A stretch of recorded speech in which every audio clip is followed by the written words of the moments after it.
Hello viewers, अस्सलाम वालेकुम। कैसे हैं आप सब लोग? उम्मीद है कि आप सब खैरियत से होंगे, फिट फाट होंगे।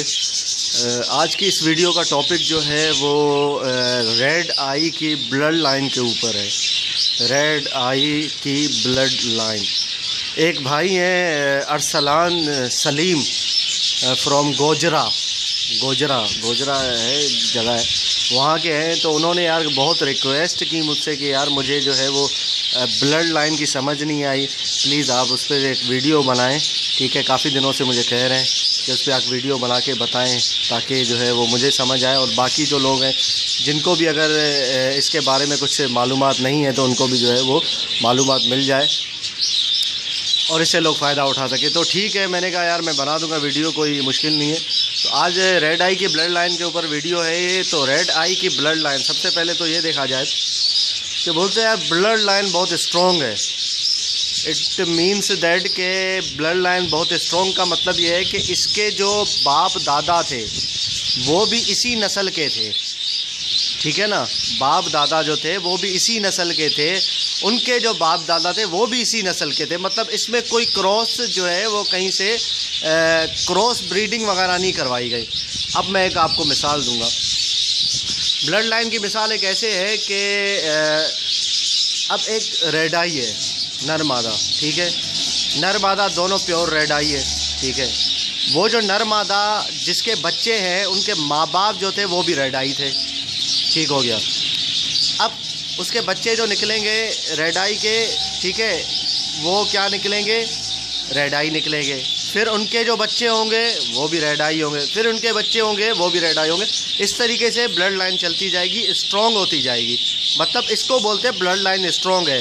मतलब जो उसके माँ बाप थे, जो पेरेंट्स थे ना, वो भी उसी नस्ल के थे। ठीक है, उनमें कोई फ़र्क नहीं था।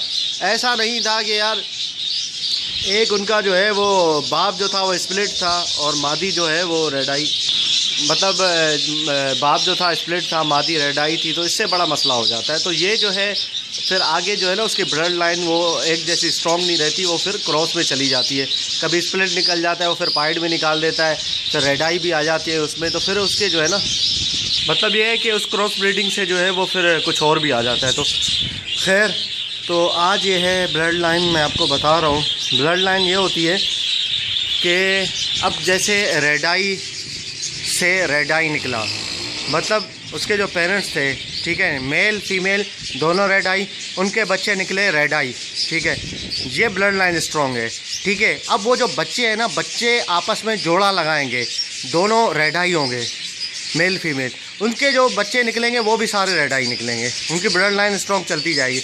अब जो है ब्लड लाइन का मतलब, अगर आप कोई और देखें, जैसे मिसाल मेरे पास मौजूद है, मिसाल के तौर पे अब मेरे पास कोई रेड आई नहीं था कॉलोनी के अंदर। ठीक है, उसमें क्रॉस ब्रीडिंग होती गई, किसने किसके साथ जोड़ा लगाया। ठीक है, तो उसमें मेरे पास एक फैलो निकला, उसमें 3-4 रेड आई निकले। एक रेड आई सामने है, मैं आपको दिखाता हूँ, ये मादी है रेड आई की। ठीक है, ये नज़र आ रही होगी हांडी के अंदर। इसके साथ मैं स्प्लिट का नर लगाया वाइट वाला। ठीक है, ये मादी, इसके माँ बाप रेड आई नहीं थी। अब इसके जो बच्चे होंगे ना वो सारे रेड आई नहीं होंगे। पहली बात तो ये है कि इसका नर जो है वो स्प्लिट है, तो सवाल ही पैदा नहीं होता सारे रेड आई निकलने का। और दूसरी बात ये है कि इसकी जो ब्लड लाइन है रेड आई की, वो रेड आई वाली नहीं है।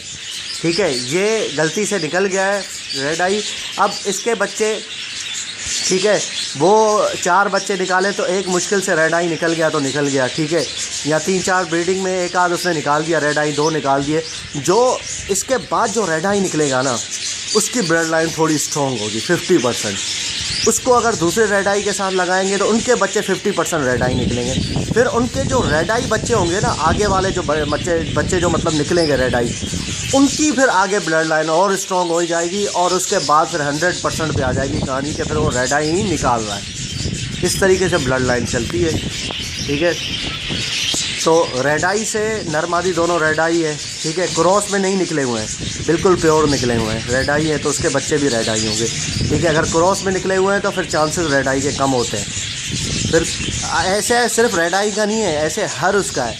हर ब्रीड का है। लव बर्ड उठा ले, कॉकटेल उठा ले, हर जगह की आप ब्रीड अब देख ले, पैरोट्स में ऐसे ही होता है, फैलो का भी ऐसे ही है, रेड आई का भी ऐसे ही, सबका ऐसे ही होता है, ठीक है। ब्लड लाइन जब तक स्ट्रॉन्ग नहीं होती तब तक 2-3 पीढ़ियाँ आगे चल के जाके जनरेशन नहीं आ जाती है, तो उसके बाद ब्लड लाइन स्ट्रॉन्ग हो जाती है, फिर आगे जो है वही निकलते जाते हैं, ठीक है।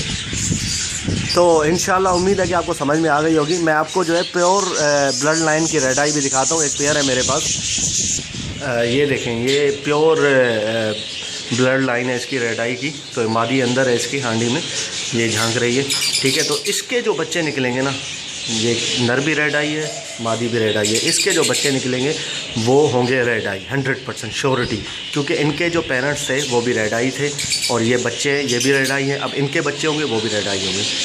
तो इंशाल्लाह आपको समझ में आ गई होगी। तो मिलते हैं इंशाल्लाह नेक्स्ट वीडियो में। वीडियो को शेयर किया करें, ठीक है। फेसबुक के जो मैं लिंक देता हूँ वीडियोस की फेसबुक पे, उस पर उसको शेयर किया करें प्लीज़, लाइक करें ना करें, शेयर ज़रूर किया करें। तब तक के लिए मिलते हैं इंशाल्लाह नेक्स्ट वीडियो में नए टॉपिक के साथ। तब तक के लिए फ़ी अमान अल्लाह।